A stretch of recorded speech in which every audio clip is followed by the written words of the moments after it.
So if you choose to do the time tracking assignment, here are the directions. I have first opened up the Assessing Your Use of Time document, and if you'll see on the left-hand side, I have a column for the estimated time that I spend on each of these activities. So I have class time, work time, stud time, sleeping, cooking, eating, family time, etc., etc., etc. Here's a spot for other, so if you don't see something that you regularly do, you can add it in here.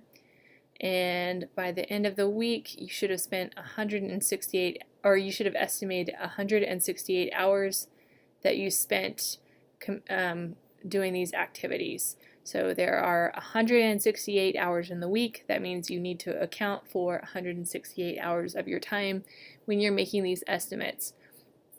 If there's a category you don't use, for example, if you don't ever exercise or engage in sports, you could put a 0 here. If you don't ever have time to spend with friends, you could put a 0 there.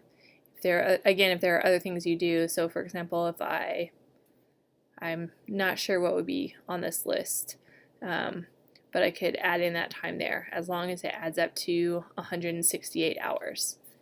And so after I've estimated my time in this first column, my next step is to open up the Assessing Your Time log sheet, which is not loading properly on my Mac. It is a Word document, so it's not loading properly.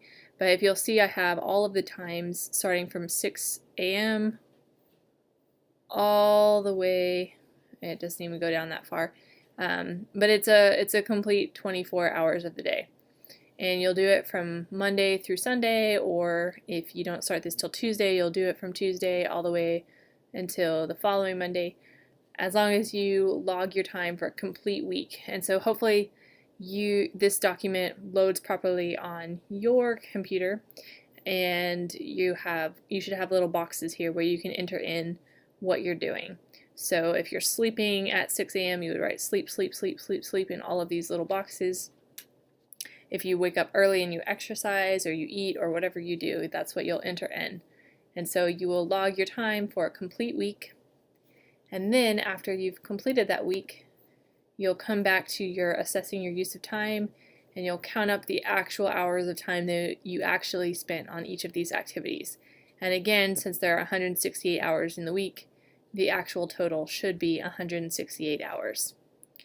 And then you have some discussion questions to complete before, so you could type them into this document since it is a Word document before you PDF it to submit it to me. And you'll submit both this log sheet, or this Assessing Your Time sheet with the questions, and you will also submit your completed log sheet here for both of them as PDFs for your full assignment.